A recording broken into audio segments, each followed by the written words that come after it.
Let's go!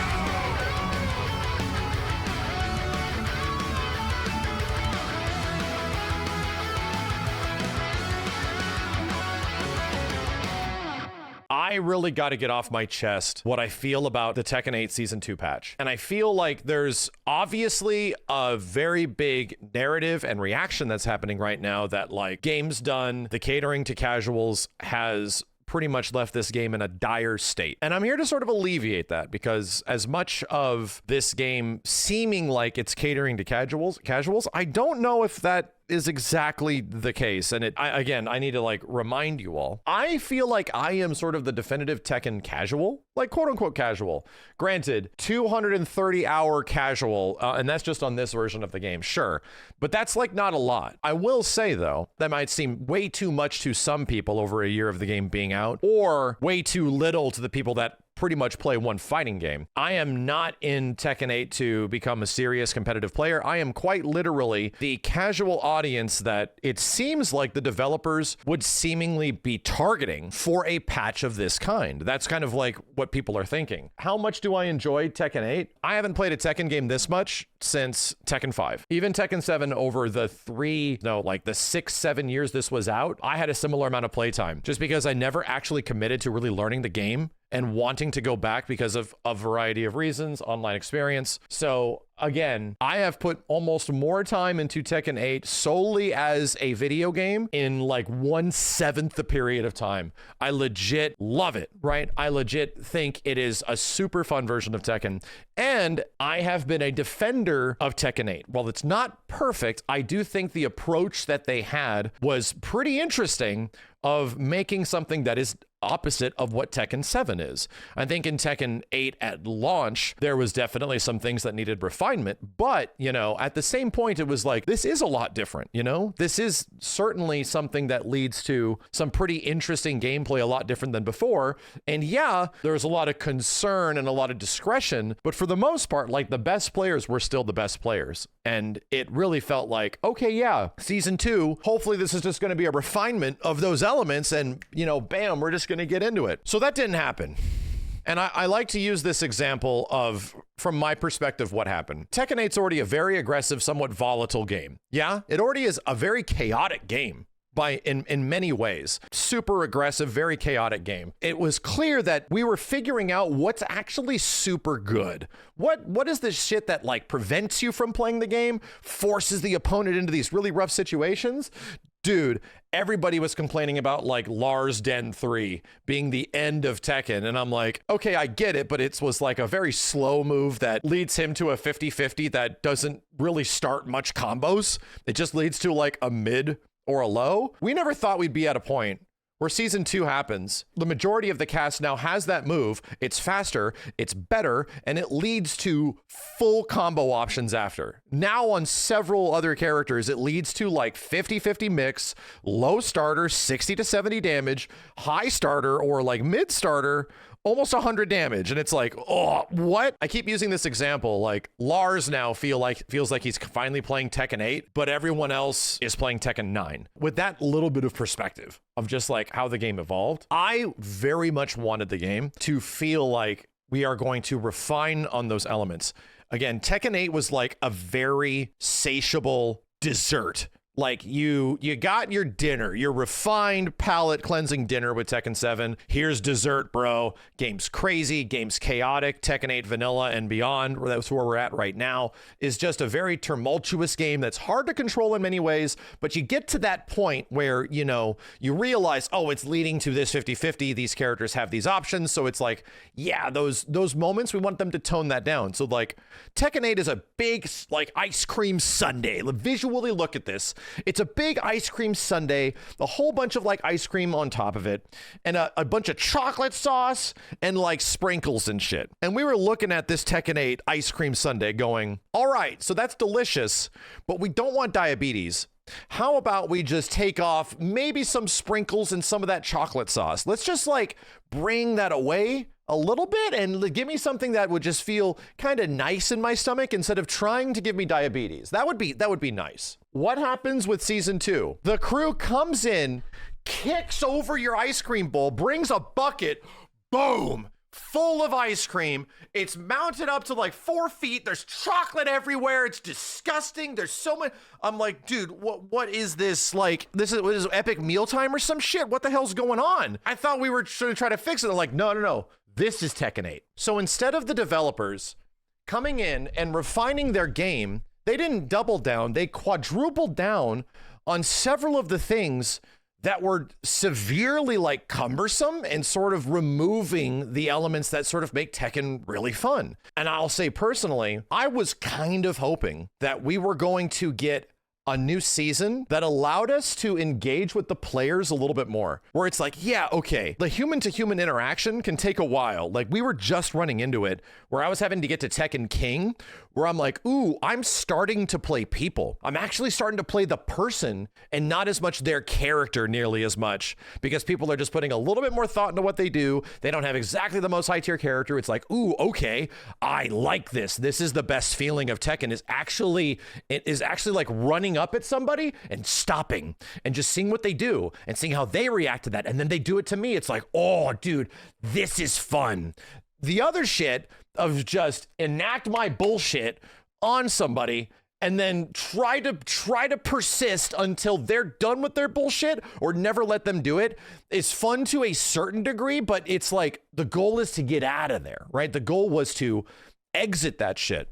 So to me, it was like, oh, lateral options, more defense. Devs are talking about all this shit. It's like, oh, okay, yeah. This is going to be cool, dude. If we can really show that, like, we can start to I would say experiment with new sidestepping, with like moving out of the way of shit, then yeah, they can start to tone down the absolute ridiculous like tracking that moves had. This is going to be sick. They literally talked about it. And Tekken 8 again quadruples down on the fact that the tracking is even worse. Like, characters get more stuff. And now I feel like we're even further, especially someone in my 200-hour very casual position. I am even further away now from the thing that was making Tekken 8 kind of fun, which is playing the player and not the character. Dude, now I'm playing like 4 times the character than I am the person, because it's so hard to break through what the character is doing and get to the human behind that shit.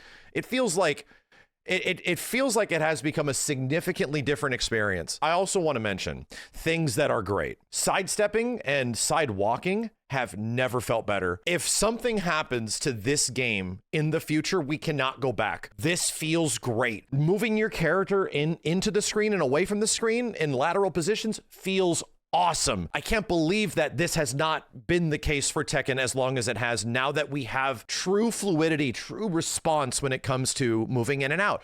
It feels great, but it ultimately didn't matter because they added a ridiculous amount of tools for a ridiculous amount of characters that completely say, nah, F that. In my ranked experience, I was having a great time. I have to remind everybody this. My first impression video of Tekken 8 was pretty positive because I was sitting in a training room, learning all this new shit with the characters, seeing exactly what they can do, and it seems fun. Seems like it's gonna be a good time. 4 hours of ranked, this is not a good time, dude. I am playing the game significantly less at times against like a lot of these characters. And to the point, I really wanted the movement changes to make me feel like as a player, maybe I don't have to lab my life off to sidestep and sidewalk moves in this game. Maybe I could be a player that could actually experiment in matches to discover what I can move around and how I could move around. Maybe the new movement's gonna do that. It didn't happen. In fact, it was the opposite. I would argue my sidestepping attempts in vanilla Tekken 8 and in Tekken 8 Season 1 would be like 3 out of 10. I'm batting a 300 and I can just attempt a sidestep and see if it works. And about 3 times out of 10, I would come up with a like positive result where it's like, oh, okay, my in-game experimentation of trying to figure out, can I even do this, would work about 3 times out of 10.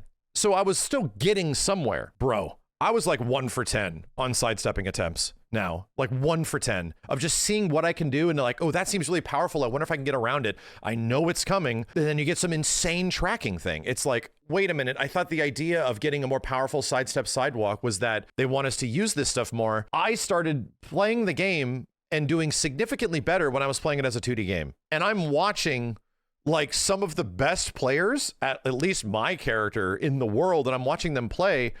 And I'm seeing similar results. Like, against the new powerful shit, people are playing better when it's like 2D now because the new shit is so powerful. It's so people don't know where to step. It's like, Jesus, there's so many new things that they've added to the game that it's so threatening to even attempt to sidestep, to move in a direction that is like, maybe I'm safe over here. I feel that, man. As somebody that doesn't necessarily have the time to lab every single sidestep, and I would like to experiment in game, I feel like season 2 disincentivizes my ability to want to utilize the new ridiculously well implemented sidestep. The game's core mechanics are working against me in a way that makes no goddamn sense, because every single thing the developers have said is the opposite. That like, yeah, offense was overtuned, defense wasn't tuned enough, we're gonna do this stuff. And yeah, don't get me wrong, like defense emphatically tuned. You can hold back when you get up now, and you almost avoid all the crazy okie shit that happened from like face down situations or back down or whatever. Those weird like moments where you're on the ground, you don't know how you need to get up. I think most of those are alleviated by just pressing back now. So yeah, like getting up and not having get ups really be a problem anymore is like weird. That's like, okay, so that's a fascinating change because many of the interesting okie setups are gone. It feels like in many ways the game is becoming less interesting. Less stuff you can work with is in a core situation and forcing these scenarios on you to the point where, but we gave you new tools, we gave you new moves, we gave you all this stuff. It's like the antithesis of what they talked about, which is where I'm gonna route this back around. There is a reason why people are reacting the way they are. There's an absolute wonderful reason why this is happening. The devs said one thing, they delivered another. They said specifically in their direct, in their gameplay examples, the director, like producers, like everybody, were saying like one thing, and then all of a sudden the patch comes out and like, yeah, okay, so the sidesteps are better, but why did everything else become way harder around sidesteps? Like, what the hell's going on? How do you make one thing better and then have the exact opposite happen in core game mechanics where now tracking is crazy? It makes no sense. How, and again, Lars got a lot of buffs, right? I'll be real. Lars got a lot of buffs. I actually don't think in a bubble, Lars is like top 5. And then you start actually playing other characters in the game and you're like, oh, Lars sort of became a Tekken 8 character finally, but everybody else now feels like they're playing Tekken 9. So that's just from my perspective. I'm having a great time with all these new moves and stuff, but I would gladly sacrifice that stuff to go back to a game where it feels like it could have been refined.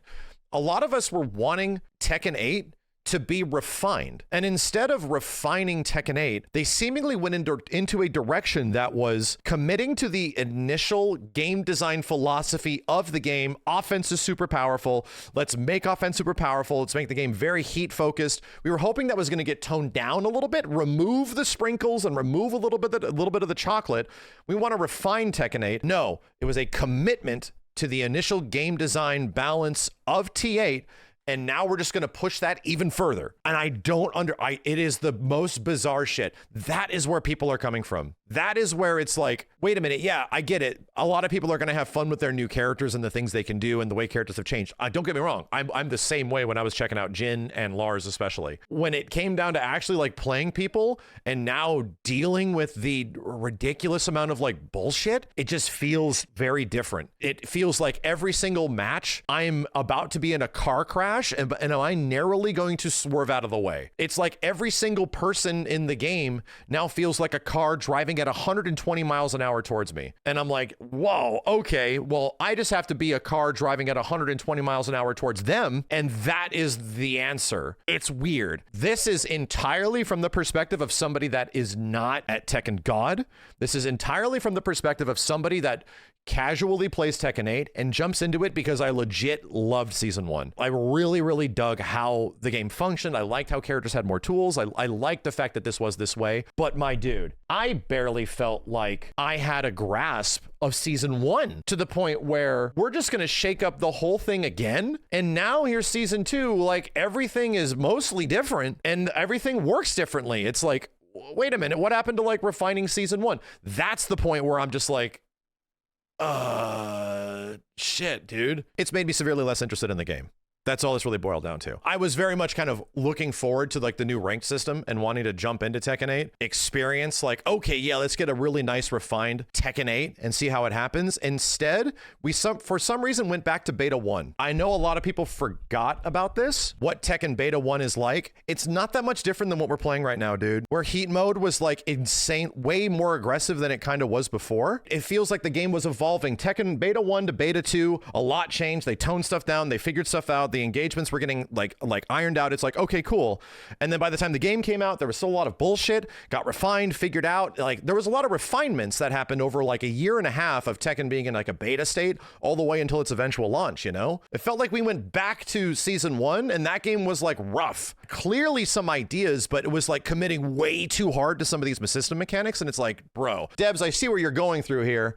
I see where you're going here, but this is not it. I do not feel like this is a refinement of Tekken 8 mechanics. It's just a triple down, quadruple down commitment to what the game sort of is. And yeah, I'm still going to eventually find fun with it, but I was personally hoping that I was going to get a Tekken 8 game where I wanted to do ranked grind in the same way that I actually did with Tekken 8 Vanilla.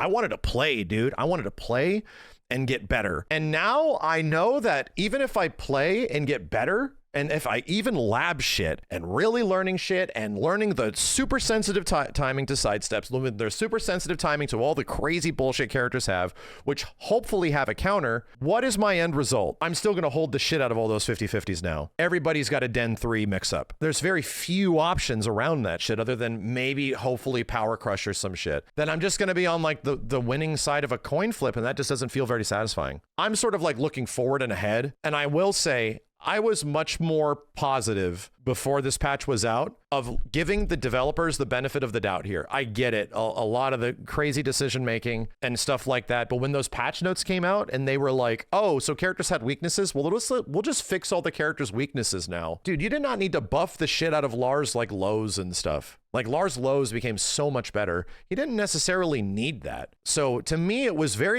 some extremely questionable decisions just across the board. I'm going to jump back and play it every once in a while. I'm going to play like casual matches here and there, but like there was a moment where I was like, I'm looking forward to this shit, bro. Like I want to get in and just play ranked and learn shit. I want to sidestep things. I want to like actually engage lateral movement without getting punished like crazy. I'm looking forward to it, man. Like I want to do that. I want to learn that in the game like it's an arcade game. I don't want to have to lab it all the time. It legit seemed like that was the goal based on what they said. It was the opposite. So that's where I'm at right now. That's my personal take. And I know it seems like I was very positive on this patch in training mode. I think most of us were. But after you like play it a bit, it's like, okay. Like once you actually get some matches with humans and stuff, it becomes pretty obvious like where the game is kind of going. There is a limit to how much you can just buff literally nearly everything and even the most annoying shit to a point where it's like, oh man, do I really want to play this that much anymore? What I severely hope, and I was talking to Justice Soltuno about this, they already got a big idea before this patch was out that people are like big mad. They were like, okay, so we're going to be pulling back on the throw damage thing, but that's going to be coming in a hotfix, right? It's my hope that like maybe we went a little too far on stuff. I can understand why they don't want to take away the new tools of characters, but maybe some of those tools could actually be refined. Maybe they can go back to the same exact refinements that they had been making from Beta 1 to Beta 2 to launch Tekken 8 all the way through Tekken 8 Season 1. The game was getting refined. And to suddenly have the wrench thrown at the thing, to have your thing kicked over and boom, here's this like crazy thing now. It's like, that is the rug pull that I think many of the veteran players were worried about. And as somebody that is a casual Tekken fan, now I understand that.